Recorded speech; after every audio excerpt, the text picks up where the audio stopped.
MLA సాబ్తో మా గెట్టు పంచాయతీ లేదు, గూడ పంచాయతీ లేదు. కానీ ఆయన వచ్చి ఏం చెప్పిండు, నేను మా ముఖ్యమంత్రిని వచ్చి ఇక్కడ ఉండమంటాడా? ముఖ్యమంత్రి కాదు, ముఖ్యమంత్రి బాబు వచ్చి ఉండాలి ఇక్కడ.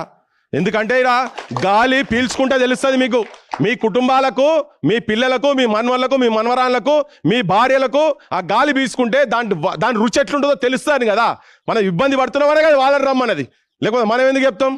గా హోస్కి వచ్చినందుకు మేము చెప్పినాం. చెప్పుడు తప్ప చెప్పుర్రి, చెప్పుడు తప్ప. మరి మనం ఎంత విషవాయులు పీల్చుతున్నామో దీనిలో ఎంత ఈశం ఉన్నదో అని.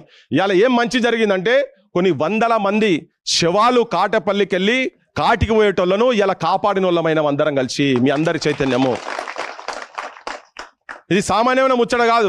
కొందరు తాతలను మూడగొట్టుకుందరు, కొందరు నాయనమ్మలను మూడగొట్టుకుందరు, కొందరు అమ్మమ్మను పొడగొట్టుకుందరు, కొందరు పెదనాయనలు, చిన్నాయనలను, అన్నదమ్ములను, అటు ఇటు గుండె కొద్దిగా తక్కువ వీక్ ఉన్న వాళ్ళు కూడా, ఈవెన్ ఇది 20-30 ఏళ్ళ కూడా అటే పోయే పరిస్థితి ఉంటుండే.